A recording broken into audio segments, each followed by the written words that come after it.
Hello students, welcome to the PNT coaching classes learn easily and smartly. तो आज हम पढ़ने वाले क्वेश्चन जिसमें बोला गया है describe the reasons of national awakening in India. तो इसका मतलब ये है कि हमको इस क्वेश्चन में बताना है कि जो इंडिया में लोग जागरूक हुए वो कैसे जागरूक हुए, उसके रीजंस को एक्सप्लेन करना है। तो चलिए स्टार्ट करते हैं। तो यहाँ पे 6 रीजंस दिए हुए हैं, चलिए वन बाय वन समझते हैं। फर्स्ट पॉइंट है पॉलिटिकल एंड एडमिनिस्ट्रेटिव यूनिफिकेशन। तो पॉलिटिकल का मतलब कि राजनीतिक होता है, मतलब कि राजनीति से रिलेटेड, और एडमिनिस्ट्रेटिव का मतलब क्या होता है कि एक ऐसा डिपार्टमेंट जो कि मेजर चीज़ों को कंट्रोल करता है, और यूनिफिकेशन यानी कि एकता। तो चलिए इस पॉइंट को इन डिटेल में समझते हैं। तो जब ब्रिटिश रूल नहीं था, मतलब कि ब्रिटिश रूल से पहले, ब्रिटिशर्स के इंडिया में आने से पहले इंडिया में पॉलिटिकल यूनिटी का अभाव था, मतलब कि इंडिया में पॉलिटिकल यूनिटी नहीं थी। तो यहाँ पे पॉलिटिकल यूनिटी का मतलब क्या है कि जब ब्रिटिशर्स इंडिया में नहीं आए थे तो उसके पहले जो इंडिया था उसमें सभी पॉलिटिशियंस, मतलब कि सभी राजनेता अपनी मन मर्जी से काम करते थे। तो उनके काम के बीच में कोई भी आपसी में एकता नहीं थी, यूनिटी नहीं थी। तो ब्रिटिश रूल के आने से पहले इंडिया में पॉलिटिकल यूनिटी की कमी थी। तो प्रायर मतलब कि पहले होता है, और लैग्ड यानी कि कमी या अभाव बोल सकते हैं।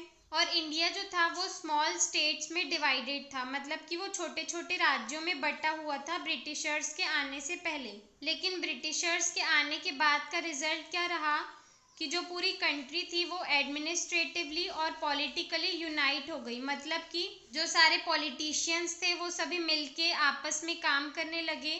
क्योंकि अगर सभी अलग अलग काम करेंगे तो देश जिस तरीके से आगे बढ़ना चाहिए उस तरीके से बढ़ नहीं पाएगा। तो ब्रिटिशर्स के आने के बाद उनको फील हुआ कि अगर हमको ब्रिटिशर्स को इंडिया से बाहर निकालना है तो हम सबको एकजुट होना पड़ेगा, एक साथ काम करना पड़ेगा। तो इसीलिए ब्रिटिशर्स के आने के बाद एडमिनिस्ट्रेटिवली और पॉलिटिकली इंडिया यूनाइट हो गया था, मतलब कि एकता आ गई थी आपस में। और जो इंडियंस थे वो अपने आप को एक नेशन कंसीडर करके चल रहे थे, मतलब कि वो एक राष्ट्र है, एकता थी उनमें, वो ऐसा मान के चल रहे थे। तो इस चीज़ का बहुत ही बड़ा कंट्रीब्यूशन था नेशनलिज्म के राइज एंड डेवलपमेंट में। राइज और डेवलपमेंट मतलब कि आगे बढ़ने में, प्रगति करने में। तो यहाँ पे नेशनलिज्म का मतलब क्या होता है कि सभी इंडियंस एक साथ आगे बढ़ रहे थे एकजुट होकर के। तो उसमें बहुत बड़ा कंट्रीब्यूशन था पॉलिटिकल एंड एडमिनिस्ट्रेटिव यूनिफिकेशन का। तो इस पॉइंट का इन समरी में क्या होगा स्टूडेंट्स कि जो बेसिकली सभी लोग थे वो आपस में एकजुट हो गए थे क्योंकि उनको ब्रिटिशर्स को इंडिया से बाहर निकालना था। सेकेंड पॉइंट है इम्पैक्ट ऑफ वेस्टर्न एजुकेशन, मतलब कि वेस्टर्न एजुकेशन का क्या इम्पैक्ट पड़ा, क्या प्रभाव पड़ा इंडिया पे। तो जो ब्रिटिश गवर्नमेंट थी उन्होंने इंग्लिश एजुकेशन देना स्टार्ट कर दिया था स्कूल्स, कॉलेजेस एंड सभी यूनिवर्सिटीज़ में, जिसकी वजह से लोग एजुकेट हो रहे थे, पढ़ लिख रहे थे। अलग अलग क्लासेस के लोग पढ़ रहे थे, अलग अलग रीजन्स के लोग पढ़ रहे थे। अलग अलग क्लासेस यानी कि अलग अलग वर्ग के लोग, और रीजन्स यानी कि अलग अलग एरियाज के लोग। तो इससे क्या हुआ कि वो अपने व्यूज़ को इंग्लिश में एक्सप्रेस करने के लिए एबल हो गए थे, क्योंकि एजुकेशन जो है वो माइंड को ओपन अप कर देता है। तो वो भी अपने व्यूज़ को इंग्लिश में एक्सप्रेस कर पा रहे थे। तो इससे क्या हुआ कि जो लीडर्स थे अलग अलग कंट्री के, उनको एक कॉमन लैंग्वेज मिल गई थी, मतलब कि सभी लोगों को इंग्लिश आती थी तो उनके लिए एक कॉमन लैंग्वेज हो गई थी, जिससे कि वो नेशनलिज्म के आइडियाज़ को फैला सकते थे कंट्री के हर पार्ट में। स्प्रेडिंग यानी कि फैलाना होता है। थर्ड पॉइंट है लॉर्ड लिटन्स एडमिनिस्ट्रेशन। तो लॉर्ड लिटन जो थे वो एक ब्रिटिशर का नाम है। तो जब उनका एडमिनिस्ट्रेशन चलता था, मतलब कि वो जब राज करते थे, तो उससे इंडियंस कैसे जागरूक हुए, चलिए देखते हैं। जो लॉर्ड लिटन की रिएक्शनरी पॉलिसी थी उसने बहुत ही ज़्यादा कंट्रीब्यूट किया नेशनलिज्म के एमरजेंस में। तो रिएक्शनरी पॉलिसी क्या थी लॉर्ड लिटन की? जब लॉर्ड लिटन शासन करते थे तो उन्होंने बहुत सारी पॉलिसीज़ इंट्रोड्यूस की थी, जिसमें से एक पॉलिसी थी रिएक्शनरी पॉलिसी। उसके अकॉर्डिंग क्या होता था कि उन्होंने रूल बनाया था कि जो इंडियंस हैं वो अपने साथ में बिना लाइसेंस के गन या कोई भी हथियार अपने पास नहीं रख सकते हैं, और अगर वो ऐसा करते हैं तो वो एक क्रिमिनल माने जाएंगे। जबकि जो ब्रिटिशर्स थे, अगर वो अपने पास गन या कोई हथियार रखते हैं तो उनको कोई लाइसेंस की ज़रूरत नहीं है और ना ही उन पर कोई क्राइम होगा, क्योंकि वो खुद ब्रिटिशर थे। तो रिएक्शनरी पॉलिसी जो थी लॉर्ड लिटन के, उसका बहुत ही बड़ा कंट्रीब्यूशन था नेशनलिज्म के एमरजेंस में। मतलब कि जो नेशनलिज्म था वो बहुत आगे बढ़ा, उसका उदय हुआ। तो जब लॉर्ड लिटन का शासन चलता था तब एक टेरिबल फेमाइन हो गया था कंट्री में। मतलब कि बहुत ही भयानक भुखमरी फैल गई थी पूरे इंडिया में। लेकिन जो लॉर्ड लिटन थे, उन्होंने दिल्ली में ग्रैंड दरबार सजाया क्वीन विक्टोरिया के लिए। वो दरबार इसलिए सजाया गया था कि क्वीन विक्टोरिया को इंडिया की एम्प्रेस, मतलब कि इंडिया की रानी घोषित करने के लिए वो दरबार सजाया गया था और ऑफिशियल डिक्लेयर करने के लिए कि वो अब इंडिया की रानी है। तो उस चीज़ के लिए ग्रैंड दरबार सजाया गया था, जिसमें लाखों करोड़ों रुपए खर्च हुए थे। और लॉर्ड लिटन अगर उस टाइम पे ऐसा नहीं करते तो जो भुखमरी फैल रही थी वो नहीं फैलती, लोगों को खाने को मिल जाता। तो ऐसा करके जो लॉर्ड लिटन थे, उन्होंने इंडियंस को इंस्टिगेट किया, मतलब कि इंडियंस को उकसाया। टेरिबल फेमाइन यानी कि भयानक भुखमरी होता है, या फेमाइन का बेसिक मीनिंग किसी चीज़ की कमी होता है। तो उस टाइम पे कंट्री में खाने की कमी हो गई थी। तो इस कारण से जो इंडियन न्यूज़पेपर्स थे, मतलब कि इंडिया के जितने भी न्यूज़पेपर्स थे, उसमें लॉर्ड लिटन की बहुत ज़्यादा निंदा, बहुत ज़्यादा बुराई की गई ओपनली, क्योंकि उन्होंने ये सब इंडियंस के साथ किया तो उनको बिल्कुल भी अच्छा नहीं लगा। तो न्यूज़पेपर्स में लिटन की बहुत ज़्यादा निंदा और उनके दोष निकाले गए ओपनली। तो यही कारण था कि जो इंडियंस थे वो बहुत ही ज़्यादा क्रोधित हो गए थे, बहुत ही ज़्यादा गुस्से में आ गए थे, उनका गुस्सा फूट पड़ा, जिसकी वजह से एमरजेंस ऑफ नेशनलिज्म में हेल्प हुई। तो फोर्थ पॉइंट है इकोनॉमिक एक्सप्लॉयटेशन ऑफ इंडियंस। तो जो इंडिया की इकोनॉमी थी उसको बहुत ख़राब किया जा रहा था, उसका शोषण किया जा रहा था। तो जो ब्रिटिशर्स की इंडस्ट्रियल एंड ट्रेड पॉलिसी थी, उसकी वजह से जो इंडियन कॉटेज इंडस्ट्रीज़ थी, कॉटेज इंडस्ट्रीज़ का मतलब लघु उद्योग होता है, उनको बहुत ही झटका लगा, जिसकी वजह से अनएम्प्लॉयमेंट बहुत ज़्यादा फैल गई थी। मतलब कि बेरोजगारी बहुत ज़्यादा फैल गई थी, लोगों की नौकरियां, उनके काम चले गए थे। तो इंडस्ट्रियल एंड ट्रेड पॉलिसी क्या थी ब्रिटिश गवर्नमेंट की, कि जब ब्रिटिशर्स इंडिया पे राज करते थे तो जो भी सामान इंडिया से फॉरेन में एक्सपोर्ट होता था उसके लिए बहुत ही ज़्यादा टैक्स लगाया जाता था, जिसकी वजह से फॉरेन में कोई भी उन चीज़ों को नहीं खरीदता था, यहाँ बहुत कम खरीद पाता था।